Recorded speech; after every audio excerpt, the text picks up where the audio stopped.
Hi friends, ఈరోజైతే నేను మీకు ప్రాన్స్ కర్రీని నా స్టైల్లో ఎలా వండుతానో చెప్తానండి. ఇదైతే నాకు చాలా మోస్ట్ ఫేవరెట్ కర్రీ అనమాట.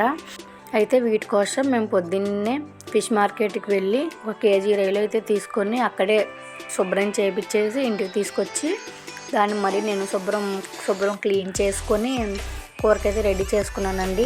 అయితే మన కర్రీ చూసేద్దాము. కర్రీకి వచ్చేసి ఒక ప్యాన్ మీద మనకు సరిపడినంత ఆయిల్ వేసుకున్నాము. యాక్చువల్లీ నాన్ వెజ్కి అయితే ఆయిల్ తేలేలాగా ఎక్కువ ఉంటేనే బాగుంటుంది.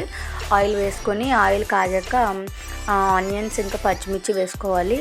అలాగే కొంచెం ఒక 2-3 రెబ్బలు కరివేపాకు, అలాగే టమాటాలు కూడా వేసుకొని మనకి అవి అన్నీ మగ్గడానికి కొంచెం సాల్ట్, అలాగే ఒక చిటికెడు పసుపు ఇవి వేసుకొని బాగా కలుపుకుంటే టమాటాలు అనేవి బాగా మొత్తం టమాటా ఆనియన్స్ ఇవన్నీ కూడా మంచిగా స్మాష్ అవుతాయి అన్నమాట.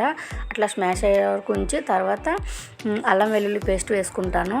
అల్లం వెల్లుల్లి పేస్ట్ కూడా బాగా మగ్గిన తర్వాత ఈ మొత్తం మగ్గాలి. మొత్తం మగ్గిన తర్వాత నేను ఇప్పుడు ఇట్లా నాన్ వెజ్ కర్రీస్ కోసం నేను ఓన్గా మసాలా పేస్ట్ అనేది ప్రిపేర్ చేసుకుంటానండి. అదేంటంటే అన్ని మసాలా ఇంగ్రీడియంట్స్ అన్నీ కలిపి పేస్ట్లా తయారు చేసుకొని వేసుకుంటాను. ఇది చూసారా, ఇది కూడా పైకి ఆయిల్ తేలి ఎట్లా వచ్చిందో. ఇప్పుడు మనం శుభ్రం చేసుకొని పెట్టుకున్న రొయ్యని వేసుకుందాం. కొందరైతే ఈ రొయ్యల్ని ముందు నార్మల్గా ఫ్రై చేసి పక్కన పెట్టేసి అప్పుడు కూర రెడీ చేసుకుంటారు. నేనైతే ఇలాగే వండుతాను. ఒకసారి కలుపుకొని పెట్టుకుంటే తర్వాత చూడండి, మూత తీసి చూసాక ఎట్లా ఉందో. ఓన్లీ ఆ రొయ్యలకున్న నీళ్ళన్నీ పైకి వచ్చినాయి.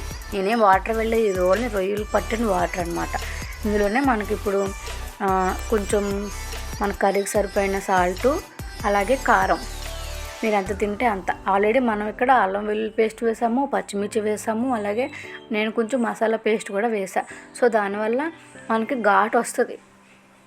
సో కారం కొంచెం తగ్గించుకోవాలి. నాకైతే సరిపోద్ది ఆ కారం. అలాగే కొంచెం గరం మసాలా కూడా వేసుకున్నా. ఇవన్నీ బాగా కూరలో కలవాలి. అలా కలిపి ఒక 2 మినిట్స్ ఉంచండి. ఇలా ఉంచాక చూడండి, స్మెల్ మాత్రం సూపర్ వస్తుంది ఆ గ్రేవీ వల్ల. ఇప్పుడైతే మన కూర చాలా దగ్గరికి అయితే అయిపోయింది. కూర మాత్రం చాలా బాగా వచ్చిందండి. చూసారా, మొత్తం దగ్గరికి అయితే అయిపోయింది. నాకు కొంచెం ఉప్పు కావాలనిపించింది, తక్కువగా ఉంది. సో కొంచెం ఉప్పు వేసుకున్నా. ఇప్పుడు ఒక్కసారి మూత పెట్టి చూస్తే చూడండి, కూర అంతా దగ్గరికి వచ్చేసి నూనె అంతా పైకి తేలింది. ఇప్పుడు లాస్ట్లో కొంచెం కొత్తిమీర వేసుకొని మళ్ళీ ఒక 1 మినిట్ మూత పెట్టుకొని తీసి చూస్తే మన కూర రెడీ. ఆ కొత్తిమీర ఫ్లేవర్ కూడా దిగి సూపర్ అయితే కనిపిస్తుంది కదా. మంచి స్పైసీగా కూడా ఉంటుంది ఈ కూర. ఇప్పుడు వేడి అన్నంలో ఈ కూర వేసుకొని తింటే నా సామిరంగా అదిరిపోద్ది. ఇంకా చూసారా ఈ ఎట్లా వచ్చిందో గ్రేవీ అనేది. ఈ గ్రేవీ రావడం కోసమే నేను ఆ మసాలా అనేది ప్రిపేర్ చేసుకున్నానండి. మీకేమైనా మసాలా కావాలి అంటే నాకు ఒకసారి కామెంట్ చేయండి. నేను నాన్ వెజ్ కర్రీస్కి ఎట్లా ప్రిపేర్ చేయాలి మసాలా అని చిన్న షార్ట్ వీడియో పెడతాను. మన కూర అయితే రెడీ అయిపోయిందండి. మీకు ఎవరికైనా ఈ స్టైల్లో నచ్చితే ఒకసారి ట్రై చేసి చూడండి. అస్సలు వదిలిపెట్టరు, అన్నం అంతా తినేస్తారు. నేనైతే ఎప్పుడెప్పుడు తిందామా అని వెయిట్ చేస్తున్నానండి. Thank you, bye bye.